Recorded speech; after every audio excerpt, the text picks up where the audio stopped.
Chikkadpally police station కు బయలుదేరారు. కాసేపట్లో ఆయన చిక్కడపల్లి పోలీస్ స్టేషన్ కు చేరుకోనున్నారు.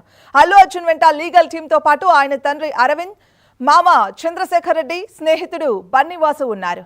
పిఎస్ దగ్గర పోలీసులు భారీగా మోహరించారు. పరిసరాల్లో ఎక్కడికక్కడ బారికేడ్లు ఏర్పాటు చేసి ఆంక్షలు విధించారు.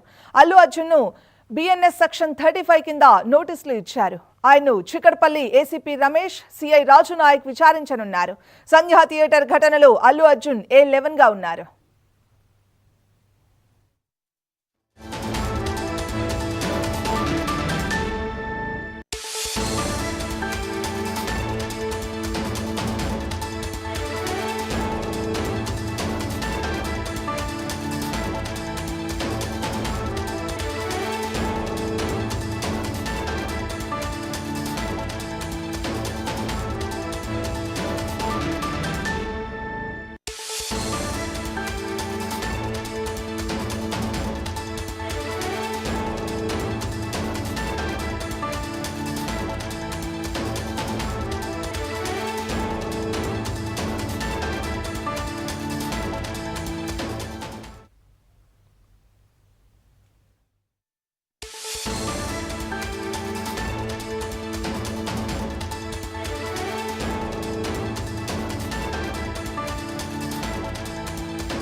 సంధ్యా థియేటర్ ఘటనలో పోలీసుల నోటీస్ అందుకున్న అల్లు అర్జున్ విచారణ కోసం చిక్కడపల్లి పోలీస్ స్టేషన్ కు వచ్చారు. అల్లు అర్జున్ వెంట లీగల్ టీమ్ తో పాటు ఆయన తండ్రి అరవింద్, మామ చంద్రశేఖర్ రెడ్డి, స్నేహితుడు బన్నీవాసు ఉన్నారు. పిఎస్ దగ్గర పోలీసులు భారీగా మోహరించారు. పరిసరాల్లో ఎక్కడికక్కడ బారికేడ్లు ఏర్పాటు చేసి ఆంక్షలు విధించారు. అల్లు అర్జున్ కు బిఎన్ఎస్ సెక్షన్ 35 కింద నోటీసులు ఇచ్చారు. ఆయన్ను చిక్కడపల్లి ఏసీపీ రమేష్, సిఐ రాజు నాయక్ విచారించనున్నారు. సంధ్యా థియేటర్ ఘటనలో అల్లు అర్జున్ A11 గా ఉన్నారు.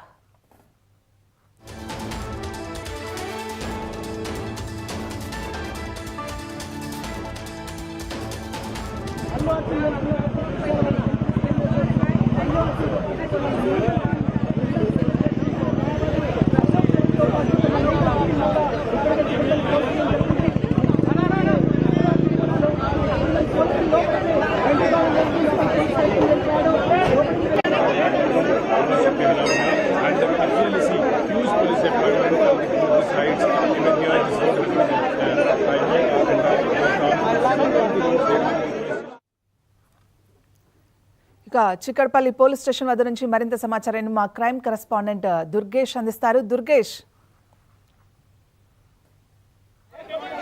సంధ్యా థియేటర్ ఘటన జరిగినప్పటి నుంచి ఇప్పటి వరకు ఏం జరిగింది అనేది ఒక ఆలోచనతోనే కూడా నోటీసులు జారీ చేశారు. కొద్దిసేపటి క్రితమే అల్లు అర్జున్ పాన్ ఇండియా అల్లు అర్జున్ తన ఫాదర్తో పాటు కూడా రావడం జరిగింది. అదేవిధంగా తనకు సంబంధించినటువంటి అడ్వకేట్స్ కూడా ముందే ఇక్కడ పోలీసులను చేరుకోవడం జరిగింది. రేపు జరిగినటువంటి ఘటన మీద మొత్తం మీద పోలీసులు విచారించబోతున్నారు. ఎందుకంటే already central zone DCP, Chikkadpally ACP, IO ఉన్నటువంటి ఇన్స్పెక్టర్ రాజు నాయక్